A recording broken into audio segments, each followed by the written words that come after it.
keluarga. Ya, keluarga, anak istri itu semuanya tercukupi terlebih dahulu, baru kemudian mengeluarkan zakat. Ya, jangan dibalik ya. Meskipun anak istri kelaparan, tapi persenan atau infak persenan ke pusat itu didahulukan lah. Ini namanya zalim, ini jahil namanya ya. أعوذ بالله من الشيطان الرجيم. Bismillahirrahmanirrahim. Assalamualaikum warahmatullahi wabarakatuh. Alhamdulillahirabbil alamin wa bihi nasta'in wa ala umurid dunya waddin.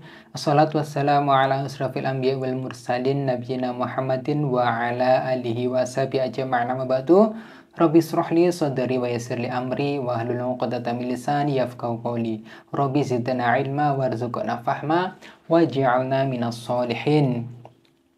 Para pemirsa yang dirahmati Allah Subhanahu wa taala, di video kali ini kita akan menanggapi komentar atau penyampaian dari Ustadz Radiman bahwa beliau mengatakan penjelasan dari surat Al-Baqarah ayat 3 wa mimma razaqnahum yunfikun, yaitu melaksanakan atau menginfakkan hartanya 10%, 5%, dan sekian persen itu tadi ya. Jadi di kesempatan kali ini kita akan menonton dulu ya. Menonton dulu penjelasan beliau. Wa mimma razaqnahum, setengah saking rezeki ingsun Allahum ing wong akeh, setengah saking rezeki yang diberikan Allah kepada mereka itu disuruh menginfakkan.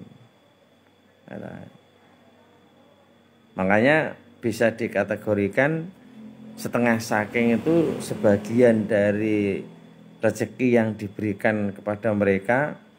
Ada kalanya 10%, ada kalanya 7,5%, ada kalanya 5%, ada kalanya 2,5%, sesuai dengan sedikit banyak harta yang dimiliki oleh orang-orang muttaqin.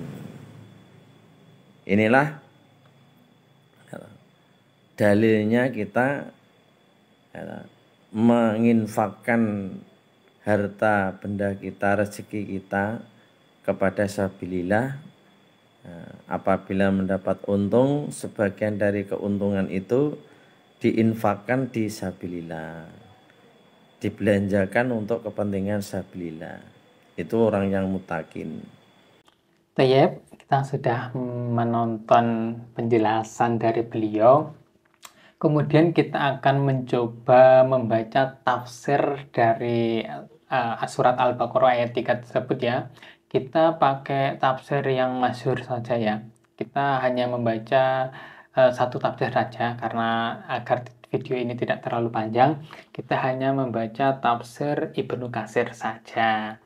Kemudian kami pun juga siap berbeda pendapat, akan tetapi harus ada rujukan ya, harus ada rujukan tafsir dari kitab-kitab tafsir yang lain untuk ayat ini ya. Jadi kalau hanya mangkuling ini, wah itu ya kita tidak menerima.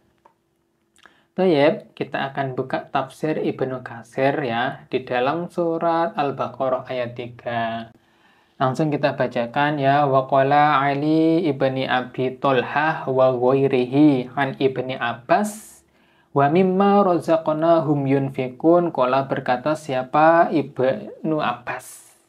Zakatu amwalihim, yaitu zakat harta mereka, yaitu disuruh kita itu menzakatkan harta mereka. Jadi maksud dari wa mimma razaqnahum yunfikun, sebagian dari harta mereka disuruh untuk menginfakkan, yaitu untuk zakat ya, dari harta mereka. Ini penjelasan dari Ibnu Abbas ya, ini di eranya Kanjeng Nabi ini ya beliau. Kemudian kita bacakan lagi di bawahnya.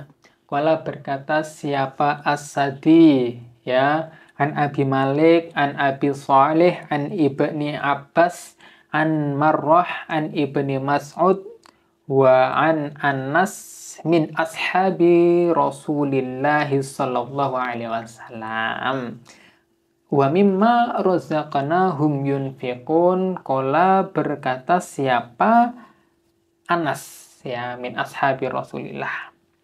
Nafaqatu, ya, menafkahkanlah ya kan, kalian ya, menafkahkan sapa rajul ala ahlihi atas keluarganya. Nafaqatu rajulu ala ahlihi. Itu beliau berkata, wa mimma razaqnahum yunfikun, menginfakkan sebagian hartanya, itu maksudnya yaitu menafkahkan hartanya ya seorang rajul kepada keluarganya. Yaitu, jadi terutama yang utama itu menafkahkan kepada anak istrinya terlebih dahulu. Jadi jika anak dan juga istrinya itu sudah cukup, kemudian baru zakat. Ya, zakat itu banyak, ada zakat fitrah, ada zakat mal. Ya. Wahada qabla an tatanazzala az-zakata. Dan ini sebelum mendatangkan atau kalian atau kamu mendatangkan zakat pada zakat.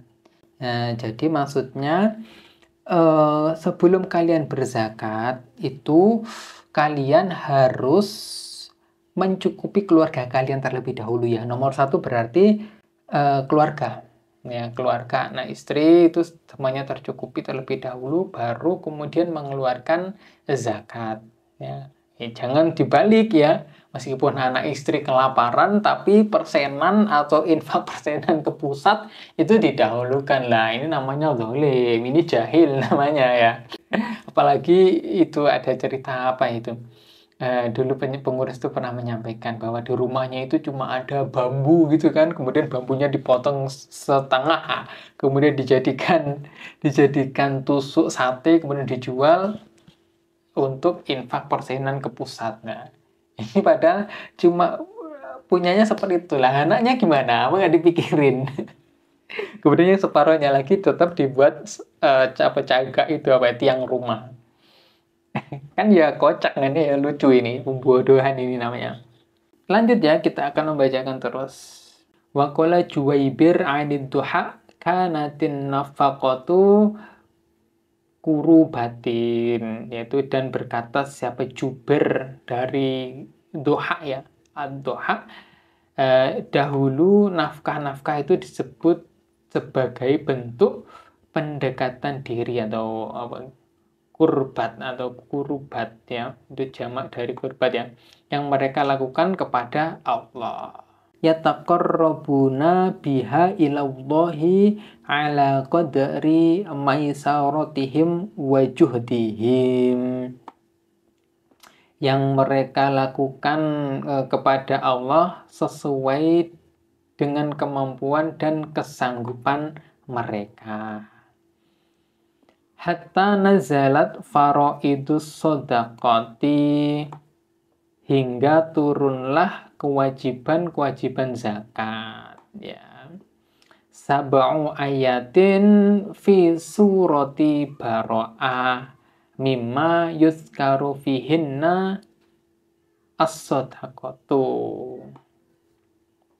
Ya, yaitu hingga turunnya kewajiban-kewajiban zakat dalam 7 ayat di surah Bara'ah atau surat At-Taubat yang menyebutkan tentang sedekah ya.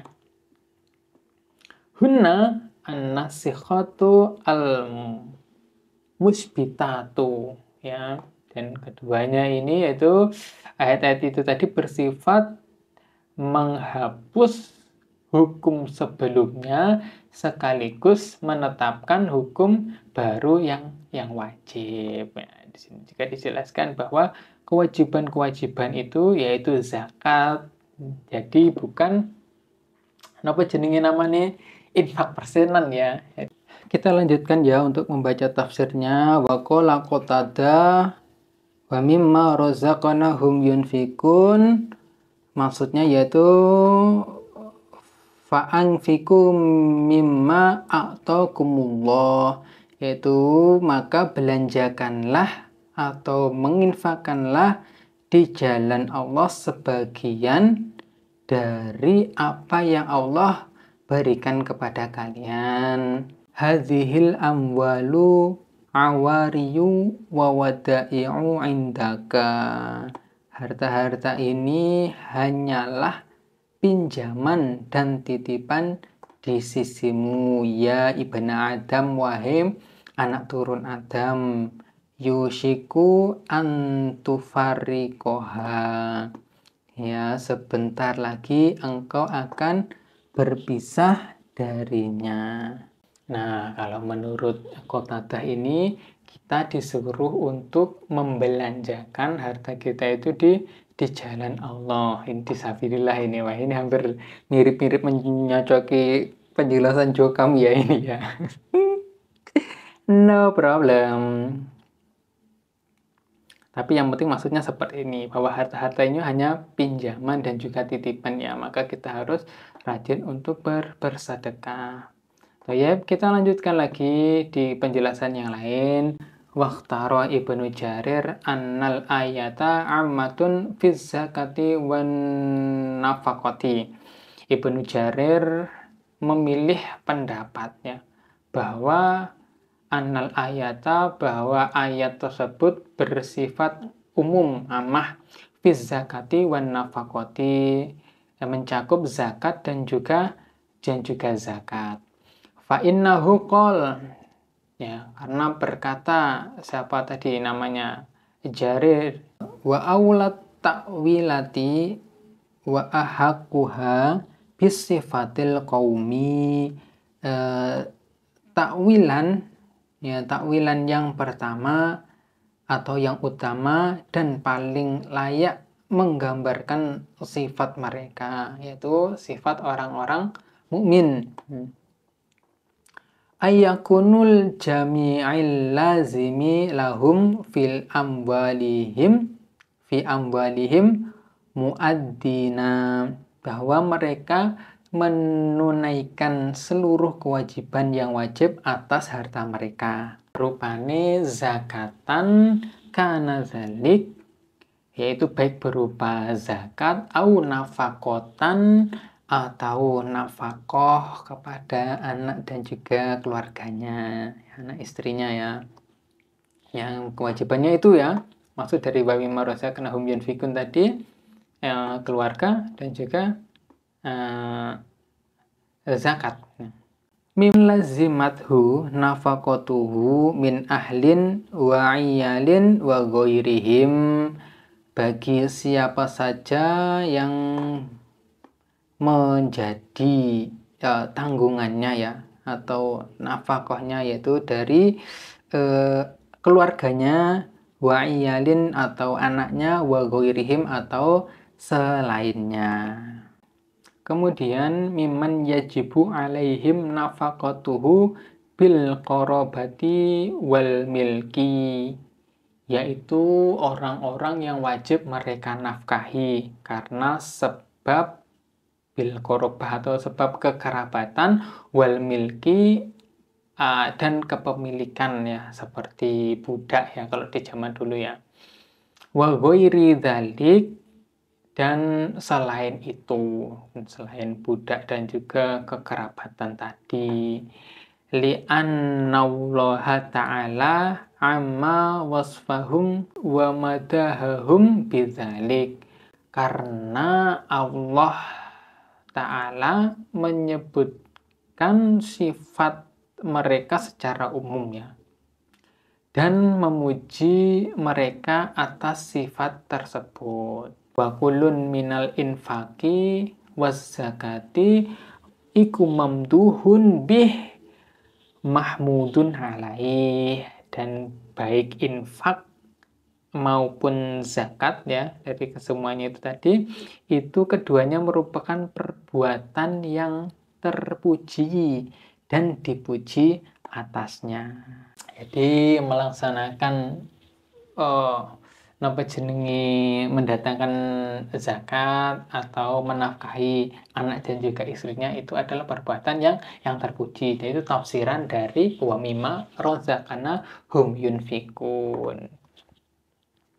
Kemudian makna praktisnya yaitu seorang muslim yang bertakwa tidak cukup hanya membayar zakat ya. Kita sepakat bahwa seorang muslim yang bertakwa itu tidak cukup hanya membayar zakat.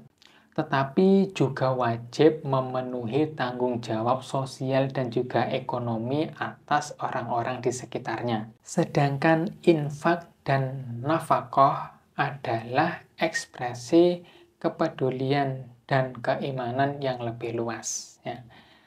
Semoga tafsiran atau penjelasan dari Ibnu Katsir tersebut dapat membuka cakrawala kita atau bisa kita jadikan sebagai referensi dalam memahami surat Al-Baqarah ayat 3. Kami tidak akan menolak perbedaannya, asalkan pendapat tersebut itu dinukil atau termaktub di dalam kitab-kitab tafsir para ulama. Ya, mungkin ada loh ini di Tobari penjelasannya seperti ini ada loh di tafsir Muyasar penjelasannya seperti ini. Itu kita tidak akan menolaknya.